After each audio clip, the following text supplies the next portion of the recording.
සමාජය කියලා කියන්නේ අපි දන්නවා විවිධයි විශ්වමය කියන එක. ඉතින් කෙනෙක් කියන්න පුළුවන් අපිට සමාජය හදන්න බෑ කියලා. හැබැයි සමාජය හදන්න බැරි නැහැ. අපි දන්නවා විශේෂයෙන්ම සමාජයේ අපි ජීවත් වෙනකොට දැන් වර්තමාන සමාජය තුළ ගොඩාක්ම මිනිස්සු හිතන පස්සෙන් විදිය ගොඩක් වෙනස් වෙලා තියෙනවා. ඒතරදී අපි මිනිස්සුන්ගේ ආකල්ප සංවාදනය ගත්තොත් ධනාත්මක ආකල්ප සංවාදනයක් තුළින් අපිට පුළුවන් සමාජය හරවත් කරන්න වෙනස් කරන්න. ඒ වගේම තමයි සමහර අවස්ථාවලදී අපි මේ හැමෝම මිනිස්සු. මේ මිනිස්සු හැමෝම මේ ලෝකෙට ඇවිල්ලා තියෙන්නේ ජීවත් වීම පිණිස.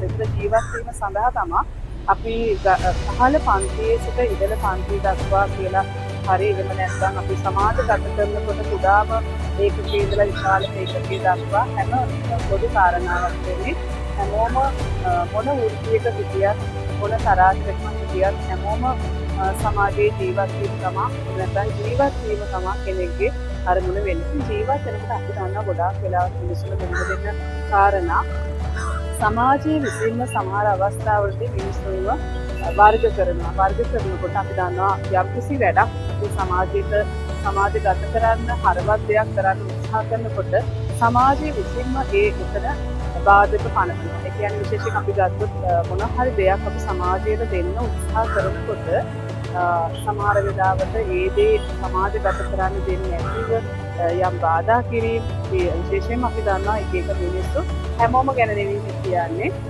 ගොඩක් මිනිස්සු බහුතරයක් අපි ගත්තොත් හොඳ පුරවැසියෝ ඉන්නවා. එතනදී සමහර අවස්ථාවලදී අපි දන්නවා සමහර පුද්ගලයන් එහෙම නැත්නම් සමාජයේ විසන ජනතාව මිනිස්සු සමහර අවස්ථාවලදී භෞතික සම්පත් වලට එතකොට මානව සම්පත් වලට එහෙම අපි ගත්තොත් මුදල් ශ්‍රමය මේ වගේ දේවල් නිසා තමන්ගේ ආත්මය කියන එක සමහර අවස්ථාවලදී පාවා දෙන අවස්ථා අපි දැකලා තියෙනවා. ඒ කියන්නේ ගොඩක් වෙලාවට මේ වගේ දේවල් නිසා මම නම් කියන්නේ හැමෝටම එක හා සමානව සමානාත්මතාවය කියන එක අපි සමාජයේ තියෙන්න ඕනේ. ඒ කියන්නේ අපිට මුදල් තියනවද, බාහිර පෙනුමද, බලයද, ශක්තියද නෙවෙයි හැම මිනිස්සයාටම පොදුවේ සලකන්න පුළුවන් හැකියාවක් තියෙනවා නම් අපේ සමාජයේ ඊට වඩා රසවත් සහ ලස්සන එකක් බවට පත් වෙනවා නොඅනුමානයි.